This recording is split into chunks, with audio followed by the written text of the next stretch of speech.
ทุกครั้งที่เราเติมน้ำมันเชื้อเพลิงเงินส่วนหนึ่งจะไหลไปสู่ประเทศที่หลายคนอาจหาไม่เจอบนแผนที่โลกนั่นคือเวเนซุเอลาประเทศที่ครั้งหนึ่งเคยรุ่งเรืองจนได้ชื่อว่าเป็นประเทศที่ร่ำรวยที่สุดอันดับ 4 ของโลกแซงหน้าสหราชอาณาจักรแต่วันนี้กลับกลายเป็นประเทศที่ยากจนที่สุดในซีกโลกตะวันตกเรื่องราวของเวเนซุเอลาคือบทเรียนราคาแพงที่แสดงให้เห็นว่าหากขาดการบริหารจัดการที่ดีการมีทรัพยากรธรรมชาติมากมายมหาศาลนั้นบางครั้งจากที่ควรจะเป็นขุมทรัพย์ก็อาจจะกลับกลายเป็นคำสาปที่นำพาประเทศไปสู่ความหายนะติดตามเรื่องราวนี้ในตอนบทเรียนราคาแพงของเวเนซุเอลามหาอำนาจน้ำมัน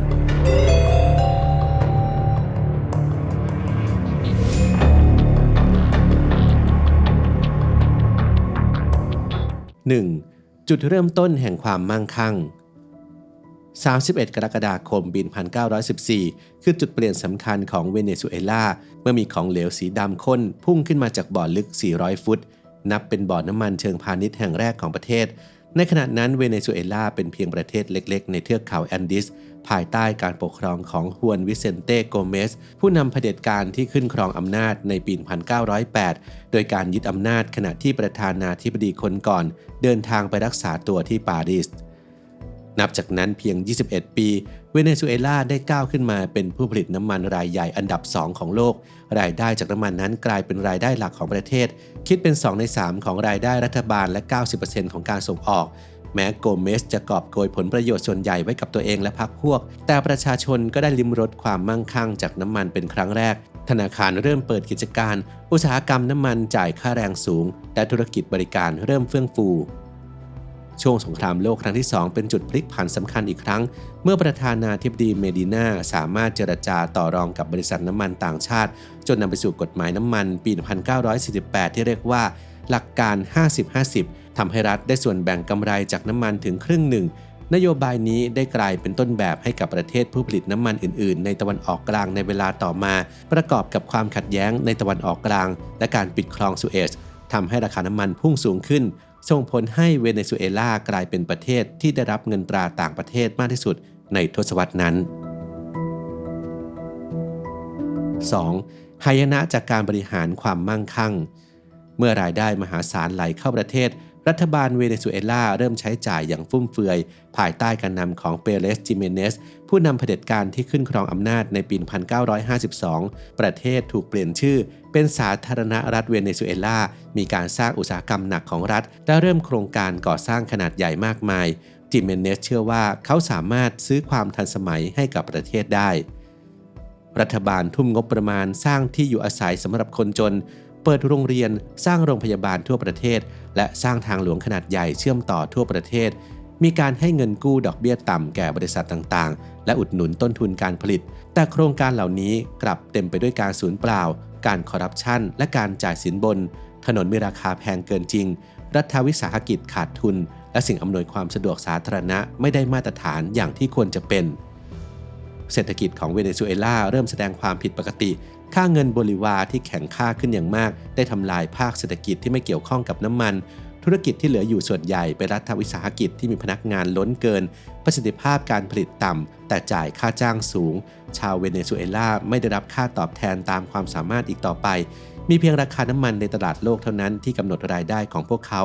การจะประสบความสำเร็จในธุรกิจขึ้นอยู่กับโชคชะตามากกว่าความสามารถเป้าหมายของคนส่วนใหญ่คือการได้งานในหน่วยงานรัฐที่สบายรับสินบนและหาทางดึงรายได้จากน้ำมันมาเป็นของตัวเอง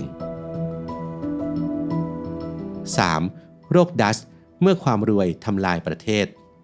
เวเนซุเอลาเป็นตัวอย่างที่ชัดเจนของปรากฏการณ์ที่นักเศรษฐศาสตร์เรียกว่าโรคดัชคือภาวะที่ทรัพยากรธรรมชาติกลับกลายเป็นตัวบ่อนทำลายเศรษฐกิจเมื่อความต้องการน้ำมันในต้นศตวรรษที่ 20 เพิ่มสูงขึ้นอย่างต่อเนื่องความต้องการเงินโบลิวาก็เพิ่มขึ้นตามส่งผลให้ค่าเงินแข็งขึ้นถึง 70% ในเวลาเพียงทศวรรษเดียวกลายเป็นหนึ่งในสกุลเงินที่แข็งค่าที่สุดในโลกผลกระทบที่ตามมาคือการนำเข้าสินค้าจากต่างประเทศเป็นของถูกในขณะที่การส่งออกสินค้าอื่นๆนอกจากน้ำมันกลับกลายเป็นเรื่องแพงผู้ผลิตในเวเนซุเอลาพบว่าพวกเขาไม่สามารถส่งออกสินค้าได้ในขณะที่ผู้บริโภคหันไปซื้อสินค้านำเข้าที่ถูกกว่าเกษตรกรละทิ้งที่ดินที่สืบทอดมาจากหลายชั่วอายุคนเพื่อย้ายเข้าเมืองหวังพึ่งรายได้จากอุตสาหกรรมน้ำมัน ภายในปี 1939 กรุงการากัสเมืองหลวงของเวเนซุเอลาได้กลายเป็นเมืองที่มีค่าครองชีพแพงที่สุดในโลกเมืองเริ่มมีลักษณะคล้ายกับเมืองเหมืองเพชรที่ห่างไกลที่ถูกปกครองเสมือนสวรรค์ส่วนตัวของเผด็จการการพึ่งพาน้ำมันกลายเป็นวงจรที่แก้ไขได้ยากต้นทุนธุรกิจค่าจ้างและราคาสินค้าทั้งหมดล้วนผูกติดกับค่าเงินที่สูงเกินจริงในขณะที่ภาคการผลิตอื่นๆของประเทศค่อยๆเหี่ยวแห้งไป 4. วันศุกร์ที่มืดมิดวิกฤตการณ์ซ้ำเติมเมื่อราคาน้ำมันเริ่มตกต่ำในช่วงปี 1988 ไม่มีใครตั้งแต่ประชาชนธรรมดาไปจนถึงผู้นำประเทศเคยคิดถึงสิ่งที่จะเกิดขึ้นเมื่อราคาน้ำมันลดลงบริษัทต่างๆพึ่งพารัฐผู้บริโภคพึ่งพาค่าเงินที่แข็งค่าเกินจริงงานส่วนใหญ่ไม่ก่อให้เกิดผลผลิตและถูกกำหนดโดยรัฐและตอนนี้กระแสเงินสดที่เคยทำให้ทุกคนมีความสุขกำลังเหือดแห้งภายใต้การนำของประธานาธิบดีรุยส์เอเรล่าคัมปินส์หนี้ต่างประเทศพุ่งสูงขึ้น4เท่าและเขาได้หันไปใช้เงินจากกองทุนน้ำมันแม้แต่บริษัทน้ำมันของรัฐ PDVSA ก็ถูกดึงเงินมาใช้เมื่อกระแสเงินดอลลาร์ที่หล่อเลี้ยงเศรษฐกิจเริ่มหมดลงคัมปินส์จึงตัดสินใจลดค่าเงินบริวารอย่างรุนแรงในวันที่ 18 กุมภาพันธ์ ปี 1983 ซึ่งชาวเวเนซุเอลาเรียกวันนั้นว่าวันศุกร์ที่มืดมิดหรือ Black Friday เมื่อค่าเงินลดลงราคาสินค้าอุปโภคบริโภคที่ต้องนำเข้าเกือบทั้งหมดพุ่งสูงขึ้นจนแทบจะซื้อไม่ไหวในชั่วข้ามคืนรัฐบาลพยายามควบคุมการไหลออกของเงินตราต่างประเทศด้วยการกำหนดอัตราแลกเปลี่ยนคงที่2ระดับและตั้งองค์กรควบคุมการแลกเปลี่ยนเงินที่เรียกว่าเรคาดีขึ้นมาแต่มาตรการเหล่านี้กลับนำไปสู่การคอร์รัปชันการติดสินบนและการเติบโตของตลาดมืดเจ้าหน้าที่รัฐขายดอลลาร์ในอัตราพิเศษซึ่งสามารถทำกำไรได้มากถึง 1,000% เมื่อนำไปขายในตลาดมืดทำให้ในช่วงปี 1981 ถึง 1989 สัดส่วนประชากรที่อยู่ใต้เส้นความยากจนนั้นเพิ่มขึ้นกว่า 10 เท่าเลยทีเดียวครับ 5. บทเรียนสำหรับประเทศที่พึ่งพาทรัพยากรเรื่องราวของเวเนซุเอลาเป็นกรณีศึกษาที่สำคัญสำหรับประเทศที่พึ่งพาทรัพยากรธรรมชาติโดยเฉพาะเมื่อเปรียบเทียบกับประเทศผู้ผลิตน้ำมันที่ประสบความสำเร็จอย่างนอร์เวย์ซึ่งได้จัดตั้งกองทุนความมั่งคั่งแห่งชาติขนาดใหญ่ที่สุดในโลกเพื่อเก็บออมรายได้จากน้ำมันไว้ใช้ในอนาคตในขณะที่เวเนซุเอลากลับใช้จ่ายรายได้จากน้ำมันอย่างฟุ่มเฟือยโดยไม่มีการเก็บออมความผิดพลาดสำคัญของเวเนซุเอลาคือการไม่กระจายความเสี่ยงทางเศรษฐกิจปล่อยให้อุตสาหกรรมอื่นๆเหี่ยวแห้งไปจนกระทั่งน้ำมันกลายเป็นรายได้หลักเพียงแหล่งเดียวของประเทศ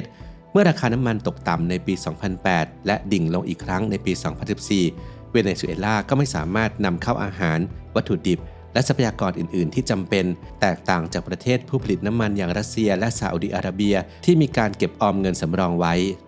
ในปี 2018 อัตราเงินเฟ้อของเวเนซุเอลาพุ่งสูงถึง 63,000% ในขณะที่ผ่านไปอีก1ปีในปี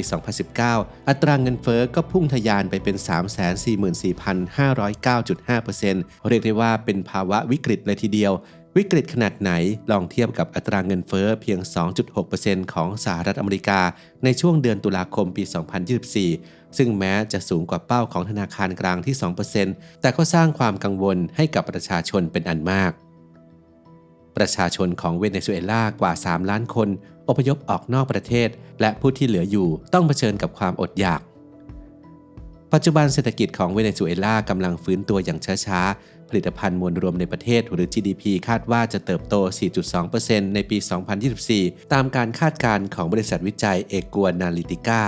อัตราเงินเฟ้อลดลงจากระดับสูงสุดในช่วงวิกฤตแต่ยังคงอยู่ในระดับสูงโดยในเดือนมกราคมปี 2024 อยู่ที่ 4.2 ต่อเดือนการผลิตน้ำมันเพิ่มขึ้นเป็น 820,000 บาร์เรลต่อวันเพิ่มขึ้น 70,000 บาร์เรลจากปีก่อนหน้าอัตราการว่างงานอยู่ที่ 5.5% แต่ว่าตัวเลขนี้ไม่ได้รวมถึงการว่างงานแฝงและการทำงานนอกระบบหนี้สาธารณะเพิ่มขึ้นเป็น 4.2 ล้านล้านดอลลาร์สหรัฐในปี 2023 และประชากรกว่า 80% ยังคงอยู่ในภาวะยากจน 53% อยู่ในภาวะยากจนขั้นรุนแรงแม้จะมีสัญญาณการฟื้นตัวทางเศรษฐกิจแต่เวเนซุเอลายังคงต้องเผชิญกับความท้าทายหลายประการการฟื้นฟูเศรษฐกิจอย่างยั่งยืนจะขึ้นอยู่กับการปฏิรูปทางการเมืองและเศรษฐกิจรวมถึงการปรับปรุงความสัมพันธ์กับประชาคมระหว่างประเทศเรื่องราวนี้น่าจะเป็นเครื่องเตือนใจทุกคนและในอีกหลายประเทศทั่วโลกได้ครับว่าการมีเงินมากเกินไปหากใช้จ่ายอย่างไม่ถูกต้อง